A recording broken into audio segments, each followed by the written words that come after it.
Hello everyone, কেমন আছো তোমরা সবাই? আশা করি সবাই ভালো আছো, আর আমরাও কিন্তু বেশ ভালো আছি। দেখো রেডি হয়ে কিন্তু বেরিয়ে পড়লাম। তো এখন যাচ্ছি কিন্তু ভোলুর মামা বাড়িতে, মানে আমার বাপের বাড়িতে যাচ্ছি একটা বিশেষ কারণে। সেই বিশেষ কারণটা তোমাদেরকে শেয়ার করব। তো চলো যাই হোক, দেখো বড়মশাই মেয়ে এদিকে বাইকে উঠে পড়েছে। তো দেখো এবারে আমরা বেরোবো। তো দেখো বেরিয়ে পড়েছি। আর আজকে জানো তো আমাদের বারাসাতের ওয়েদারটা এত সুন্দর, মানে সেই দুপুর থেকে না একদম সন্ধ্যা পর্যন্ত বৃষ্টি হয়েছে। এত সুন্দর ওয়েদারটা, তোমাদেরকে কি বলবো, বলে বোঝাতে পারবো না। তো যাই হোক, এখন যাচ্ছি বাপের বাড়িতে।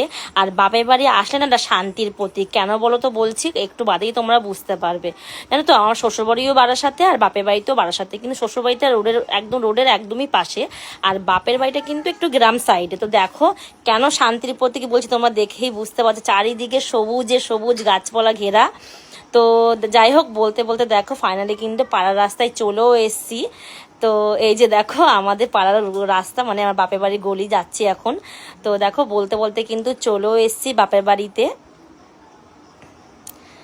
দেখো এই যে, আর মা দেখি সামনে দাঁড়িয়ে আছে, মেয়ে তো আগে চলে গেছে। তো এই যে দেখো চলে এসেছি বাপের বাড়িতে। তো না আমি না বাইক থেকে আগেই নেমে গেছি, আর বৃষ্টির মধ্যে উঠোনটা ভীষণ পিছল হয়ে গেছে। ওই যে বরমশাই পিছনে আসছে। তো ফাইনালি চলে এসেছি। তো এখন একটু মজা আনন্দ সব করে, বাপের বাড়িতে আসলেই কিন্তু মেয়েদের খুবই মজা। তো টাটা গাইজ, দেখা হচ্ছে নেক্সট কোনো ভিডিওতে। টাটা গাইজ, ভিডিওটা কেমন লাগলো অবশ্য জানিও।